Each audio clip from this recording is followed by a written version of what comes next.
Gupta competitive classes presents UPSC की तैयारी zero से शुरू कैसे करें, बिगिनर्स गाइड 2026।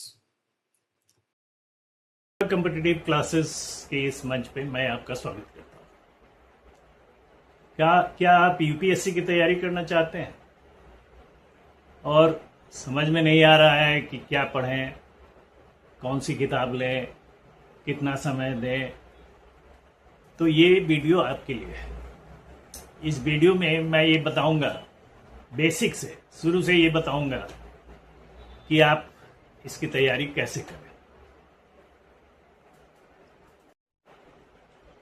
मुझे उम्मीद है कि इस वीडियो को देखने के बाद आपकी जो भी गलतफहमियां हैं या कंफ्यूजन है वो सब दूर हो जाएगी। इसलिए इस वीडियो को अंत तक देखिए। सबसे बड़ा प्रॉब्लम ये है कि लोग बिना सोचे समझे प्रिपरेशन शुरू कर देते हैं। अरे भाई, पहले ये तो समझिए कि प्रिपरेशन करें कैसे, क्योंकि यूपीएससी एग्जाम सिर्फ नॉलेज का एग्जाम नहीं है। ये डिसिप्लिन, कंसिस्टेंसी और पेशेंस, डिसिप्लिन वे में आपको तैयारी करनी है और आपको पेशेंस रखना पड़ेगा और कंसिस्टेंट होना पड़ेगा, लगातार मेहनत करना पड़ेगा, तभी आप सफलता पा सकते हैं। तो अब इसके 3 स्टेजेस हैं। यदि आपको तैयारी करनी है तो सबसे पहले आपको इसके 3 स्टेजेस के बारे में जानना पड़ेगा। सबसे पहला स्टेज है प्रिलिमिनरी, जिसको प्रीलिम कहते हैं। दूसरा एग्जाम है मेंस और तीसरा है इंटरव्यू। मतलब कि इन 3 स्टेजेस को क्रॉस करने के बाद आप यूपीएससी कंप्लीट कर पाएंगे। प्रीलिम्स क्या होता है? तो प्रीलिमिनरी का जो क्वेश्चंस आता है वो सब ऑब्जेक्टिव होते हैं और मेंस के जो क्वेश्चंस होते हैं वे सब डिस्क्रिप्टिव होते हैं, उसका आंसर्स डिस्क्रिप्टिव होता है। और लास्ट में आपका इंटरव्यू होगा और इंटरव्यू में एक्चुअली आपका पर्सनालिटी टेस्ट किया जाता है। आपके पर्सनालिटी के बारे में, आपका नॉलेज, इन सब के बारे में, आपका एटीट्यूड क्या है, इन सब के बारे में प्रश्न किए जाते हैं। तो ये 3 स्टेजेस को क्रॉस करने के बाद आप कंप्लीट कर पाएंगे। तो ये पैटर्न होगा और मेरा ये सुझाव है कि सबसे पहले आप यूपीएससी का जो सिलेबस है उसको डाउनलोड कर लीजिए। आप इंटरनेट पे जा करके और यूपीएससी सिलेबस टाइप करेंगे तो उसका पीडीएफ फॉर्म में आपको सिलेबस मिल जाएगा। तो उसको डाउनलोड कर लीजिए और यही आपका जो है वो रोड मैप बनेगा। इसी के अनुसार आपको तैयारी शुरू करनी है। अब बात करते हैं सब्जेक्ट्स की। कौन कौन से ऐसे सब्जेक्ट्स हैं जो यूपीएससी में आते हैं, जिनसे प्रश्न पूछे जाते हैं? तो सबसे पहला हिस्ट्री, ज्योग्राफी, उसके बाद political science, economics, environment science, current affairs, ethics, essay and civil services aptitude test. इतने सब्जेक्ट ऐसे हैं जिन पर क्वेश्चंस आ सकते हैं और ये सारे सब्जेक्ट्स पूछे जाते हैं। तो मेरा ये सजेशन है कि शुरू में आप सारे सब्जेक्ट्स मत पढ़िए, क्योंकि यदि आप सब पढ़ना शुरू करेंगे तो कंफ्यूज हो जाएंगे। सबसे पहले जो बिगिनर्स लोग हैं, जो अभी जस्ट स्टार्ट कर रहे हैं, उन लोगों को एक फाउंडेशन बनाना पड़ेगा। जब तक नींव आपका स्ट्रांग नहीं होगा तब तक आप इसको क्लियर नहीं कर पाएंगे। तो नींव बनाने के लिए क्या करना है? तो हमारा सजेशन ये है कि आप इसकी शुरुआत यदि आप 0 लेवल पर हैं तो एनसीईआरटी की बुक से कीजिए। एनसीईआरटी की बुक्स जो है वो आपका फाउंडेशन स्टोन बन सकता है, आपके नींव को मजबूत कर सकता है। खास करके यदि आपको इसकी तैयारी करनी है तो 6 स्टैंडर्ड से लेके और 10th स्टैंडर्ड तक और फिर 10th स्टैंडर्ड से लेके 12th स्टैंडर्ड तक की जो एनसीईआरटी की किताबें हैं, एनसीईआरटी ने जो पब्लिश किया है और जो स्कूलों में पढ़ाई जाती है, उन किताबों का सबसे पहले आप तैयारी कीजिए। और उसमें history, geography, civics, political science, economics, geography, social science, ये सारे सब्जेक्ट्स आपको इनमें मिल जाएंगे। और इनका पहले आप अध्ययन कीजिए और एक स्ट्रांग फाउंडेशन बनाइए। जब आपको लगे कि मेरा फाउंडेशन अब स्ट्रांग बन गया है, तब आप आगे बढ़ें, नेक्स्ट स्टेप तब लें। जब एनसीईआरटी की किताबें आपको समझ में आने लगे, तब आप नेक्स्ट स्टेप लीजिए और जो स्टैंडर्ड बुक्स हैं उनसे तैयारी शुरू कीजिए।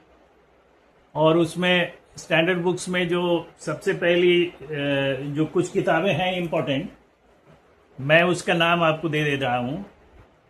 जैसे Indian polity by M Lakshminath, modern history spectrum modern India, published by spectrum modern India. उसके बाद इकोनॉमी में आप Indian economy by Ramesh Singh, इस किताब को पढ़ सकते हैं और इससे तैयारी कर सकते हैं। इसके बाद जो आपका नेक्स्ट सब्जेक्ट है वो है ज्योग्राफी। ज्योग्राफी में आप जीसी लैंग की किताब से आप ज्योग्राफी की तैयारी कर सकते हैं। इस तरह से आप याद रखिए कि सिर्फ किताब खरीदना तैयारी नहीं है। उस किताब को 10 किताब आप खरीद लीजिए और उसका रिजल्ट कुछ नहीं। मुख्य बात है कि खरीदना तैयारी नहीं है, बल्कि खरीद कर उसको बार बार एक ही किताब को 10 बार रिपीट करना, ये तैयारी है, ये ज़्यादा यूजफुल होगा। तो नेक्स्ट स्टेप में आप जब एनसीईआरटी की किताबें आप का फाउंडेशन मजबूत कर दे, तब आप स्टैंडर्ड बुक्स लीजिए और उनको बार बार रिवीजन कीजिए। तो ये हो गया सेकेंड स्टेज।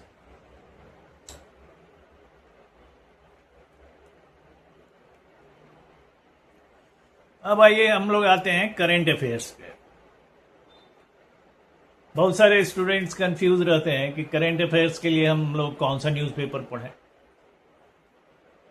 तो कई एक अच्छे न्यूज़पेपर हैं इंग्लिश में, जैसे कि द हिंदू है, इंडियन एक्सप्रेस है, टाइम्स ऑफ इंडिया है। इन न्यूज़पेपर्स पर आप फोकस कर सकते हैं और इनसे आप तैयारी शुरू कर सकते हैं। पूरा न्यूज़पेपर पढ़ने की जरूरत नहीं है, सिर्फ आप जो आपका जो टॉपिक्स है, जो सब्जेक्ट्स आपको आएंगे, उन सब्जेक्ट्स पे आप फोकस कीजिए। जैसे मेन जो आपको फोकस करना है वो है नेशनल इश्यूज। क्या है नेशनल इश्यूज? उस दिन का नेशनल इश्यूज में क्या न्यूज़ दिया है, इंटरनेशनल रिलेशंस में क्या है, इंटरनेशनल न्यूज़ में क्या है। उसी तरह से इकोनॉमी के बारे में क्या इंफॉर्मेशन दिया गया है। इसी तरह से साइंस से रिलेटेड क्या मटेरियल उसमें है न्यूज़पेपर में। और गवर्नमेंट का कोई स्कीम लॉन्च हुआ है या गवर्नमेंट के स्कीम से रिलेटेड कुछ इंफॉर्मेशन हैं, तो उनको आप लिखिए, उनका नोट बनाइए, डेली नोट बनाइए। कम से कम 30 से 40 मिनट नोट बनाइए, न्यूज़पेपर पढ़िए और नोट बनाइए, ये आपका काफ़ी होगा। अब सवाल आता है कि दिन में कितने घंटे पढ़ना चाहिए। दोस्तों, क्वालिटी ज्यादा इंपॉर्टेंट है, क्वांटिटी नहीं। यहां क्वालिटी से तात्पर्य यह है कि यदि आप बिगनर हैं तो शुरू में आप 4 से 5 घंटा डेली फोकस्ड स्टडी कीजिए। जैसे कि आप एक टाइम टेबल बना लीजिए। जैसे कि मान लीजिए कि मॉर्निंग में आप टाइम बना लीजिए, हम करेंट अफेयर्स और न्यूज़पेपर पढ़ेंगे और उससे हम नोट बनाएंगे डेली। उसी तरह से आफ्टरनून में आप एक सब्जेक्ट ले लीजिए और इवनिंग में उसका रिवीजन कीजिए। रिवीजन और मल्टीपल चॉइस क्वेश्चंस, ये पैटर्न है। एग्जाम में जो पैटर्न आता है वो मल्टीपल चॉइस क्वेश्चंस आता है, तो उस पर आप प्रैक्टिस कीजिए। क्वेश्चंस का आंसर कीजिए और उसका प्रैक्टिस कीजिए। और डेली का ये रोज का एक ये रूटीन होना चाहिए कंटिन्यूअसली। मॉर्निंग, इवनिंग, मॉर्निंग, उसके बाद दोपहर में और इवनिंग, इन तीनों पीरियड में मिला करके 5 से 6 घंटा आपको डेली देना चाहिए। चलिए अब हम लोग आते हैं कि नोट्स कैसे बनाएं। शॉर्ट्स नोट्स बनाना बहुत जरूरी है, क्योंकि यदि आप नोट बनाते हैं तब आपको याद भी होने लगता है। यदि आप कुछ लिखते हैं तो आपके दिमाग पे वो बात इन करेगा और आपको याद भी होगा। तो इसलिए नोट बनाना बहुत जरूरी है। नोट जो है उसको शॉर्ट में बनाइए, एकदम ब्रीफ में नोट बनाइए, क्योंकि यूपीएससी में रिवीजन सबसे इंपॉर्टेंट है और रिवीजन करने के लिए आपको शॉर्ट नोट बनाना जरूरी है। क्योंकि शॉर्ट नोट पढ़ के आप इमीडिएटली, आपको रिवीजन में ज्यादा टाइम नहीं लगेगा यदि आप शॉर्ट नोट बनाए हुए। तो नोट्स एकदम छोटा होना चाहिए, पहला। दूसरा, पॉइंट वाइज होना चाहिए। और तीसरा, इजीली रिवीजन हो जाए ऐसा होना चाहिए। तो ये 3 पॉइंट को ध्यान में रख के आप नोट बनाइए। और चौथा जो सजेशन है वो ये है कि हर चैप्टर के बाद, हर चैप्टर जो आप पढ़ते हैं उसके बाद में लास्ट में उस चैप्टर में कौन कौन सा कीवर्ड्स आया है इसको आप लिखिए, नोट कर लीजिए। उसके बाद उस चैप्टर में इंपॉर्टेंट फैक्ट्स क्या है उसका एक ब्रीफ बनाइए। कीवर्ड्स का ब्रीफ हो गया, इंपॉर्टेंट फैक्ट्स उस चैप्टर में क्या दिए गए हैं उसका ब्रीफ हो गया, और उसको करेंट अफेयर से कनेक्ट कीजिए। करेंट अफेयर से कनेक्ट करने का मतलब यह है कि जो उस चैप्टर में जो नोट्स जो आप बना रहे हो वो डेली जो न्यूज़पेपर्स में न्यूज आ रहा है या जो भी हैपनिंग्स हो रहे हैं वर्ल्ड में या कंट्री में, उसमें वो जो आपने उस चैप्टर में पढ़ा है उसका क्या इंपॉर्टेंस है, उसका क्या रेलिवेंस है, ये आप कनेक्ट कीजिए। तो इससे क्या होगा कि आप कंप्रहेंड कर पाएंगे, उस चैप्टर को आप अच्छी तरह से दिमाग में बैठा पाएंगे। तो ये हो गया। चलिए अब हम लोग लास्ट में आते हैं कंक्लूजन पे। तो अभी तक जितनी बातें हुई उसको यदि मैं कंक्लूड करूं तो प्रिपरेशन यदि आप 0 से शुरू कर रहे हैं, आपको कुछ भी अभी तक आपने कुछ भी नहीं किया है, तो जो मुख्य बातें हैं जो आपको ध्यान में रखना है वो ये है कि सबसे पहले तो आप सिलेबस डाउनलोड कीजिए, सिलेबस को समझिए। जब सिलेबस का पैटर्न और सिलेबस आप समझ जाएंगे तो तैयारी करना शुरू कीजिए। और तैयारी के लिए सबसे पहले आप एनसीईआरटी की बुक से शुरुआत कीजिए। एनसीईआरटी से की बुक से आप फाउंडेशन बनाइए। 6th स्टैंडर्ड की किताब से शुरू कीजिए और 12th स्टैंडर्ड तक की किताब में आपका यूपीएससी से संबंधित जो भी सब्जेक्ट्स हैं उनका प्रिपरेशन आप कीजिए और अपना फाउंडेशन मजबूत कीजिए। उसके बाद थर्ड स्टेज में आप स्टैंडर्ड बुक्स की ओर जाइए। मैंने ऊपर में कुछ स्टैंडर्ड बुक्स का नाम दिया है, वो लीजिए और भी सर्च कीजिए कि कौन कौन से स्टैंडर्ड बुक्स हैं और स्टैंडर्ड बुक्स पढ़िए। और फोर्थ स्टेज में आप करेंट अफेयर्स की तैयारी कीजिए। करेंट अफेयर्स के लिए आपको क्या करना है वो पहले बता चुके हैं। नोट्स बनाइए, इंग्लिश पेपर पढ़िए और उनसे नोट्स बनाइए। और नोट्स बनाने के बाद लास्ट में जो सबसे बड़ा गुण है जो आपको फॉलो करना है वो है कंसिस्टेंसी। यदि आप अपने प्रिपरेशन में कंसिस्टेंट नहीं हैं तो आप सफल नहीं हो सकते। कंसिस्टेंसी ही आपको रास्ता दिखाता है। तो ये बात हमेशा ध्यान रखिए कि आज जो टॉपर है वो कभी बिगिनर रहा होगा।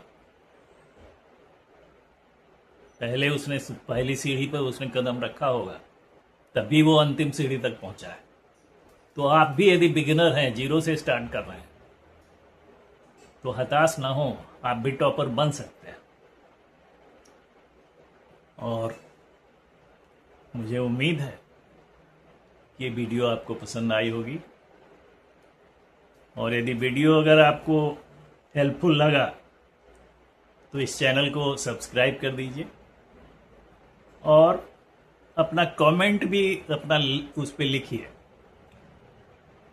ताकि हम लोग फिर अगले जो वीडियो बनावेंगे उसको हम लोग आपका कमेंट पढ़ के उसमें आपको क्या चीज़ चाहिए, किस सब्जेक्ट पे आप वीडियो चाह रहे हैं, किस तरह का वीडियो चाह रहे हैं, तो आपका जो हेल्पफुल कमेंट होगा वो हम लोग उसके अनुसार वीडियो बनाएंगे। थैंक यू, नमस्कार।